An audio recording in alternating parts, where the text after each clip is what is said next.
The only one that was with my like drizzling shits appearances with Impact Wrestling, I guess. I never speak fondly of my Impact, like being in Impact. The talent was amazing and the staff is great and stuff like that. It has nothing to do with that, but always a rock and a hard place, always the uphill struggle to make anything work at Impact or have anybody take me seriously there. So when I was a part of Team International, we were it was me and Davairi as a tag, and they had me bump all day with Frank Trigg, the old MMA guy. He's a great dude. I haven't seen Frank in years, but he was a great guy. But we had to work on his spot that he was supposed to do with AJ Styles, where they're setting up this MMA style match. And I was a bump dummy for Frank, and it was hours. I bumped for hours by this big guy just giving me suplexes, like not always right, and then taking other suplexes from other guys, trying to show them. And, of course, I'm like trying to get a job, so I'm there bumping for hours. And then I have to go put a match together with Davairi. And me and Davairi have had Shawn Davairi and me have had great matches against each other, but we have never tagged together. So they just threw us together in a tag against the worked out team of Motor City Machine Guns. They were great. Their style is very much a different style than I do. I don't do the plan too much ahead. I can't have my feet. I don't want to remember where my feet have to be. I want to know I want to be able to sell. So I don't want to know that Davairi's got to be on my left side for this next spot. I just want to be able to run wrestling the way I like wrestling, like reality based instead of a little bit high paced, crazy style.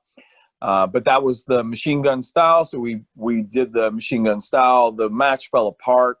And then by the end of it, I wasn't even selling anymore. I was actually feeding into stuff too early because I was just getting in the habit of doing their stuff, their choreographed style stuff. So never really a great moment when it came to working with Impact. Never really had given the chance to grab the ball and go with it. But I had that match, and then I'm like, oh, well, maybe on the pay-per-view, when I do the pay-per-view, because I'm signed with the company, maybe it'll be better because they'll put me with Doug Williams. So me and Doug Williams were supposed to be a tag there as the Commonwealth. Of course, that got shut down. We had this massive tag team. It was like a gauntlet tag team match where they had Mexicans and they had the Japanese and they had international. They had everybody. They had all sorts of players in this thing, and then we eliminate one by one. So your tag, you would be in the corner with your tag guy, and then you tag in, and you'd run a spot, and then you'd get eliminated. Of course, Tyson Dux is eliminated first because why not? Why would we want to highlight him at all? And it was with the two Mexican guys, Ray Bucanero and Ultimo Guerrero. And Ultimo Guerrero is another guy. If you check him out, Ultimo Guerrero is just like a phenomenal wrestler, just great. Like for a luchador, like one of the best. And so me and Ray and Guerrero are in the ring together, and we plan out the stuff, or we have the stuff, and we worked it out. And that was it. That was the end of my day. But it was still a great moment for me because I got to enjoy, even if it was only for about 60 to 45 seconds of work with Bucanero and Guerrero. It's neat to be in there with guys that have been in the business a long time from a region.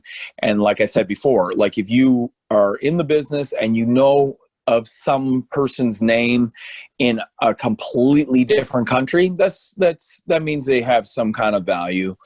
And those are basically my experiences. I don't have very, very many experiences with luchadors because I'm not lucha based, but Blue Demon Jr. and Ray Bucanero and Ultimo Guerrero, I thank you, good gents. it was wonderful to work with all three.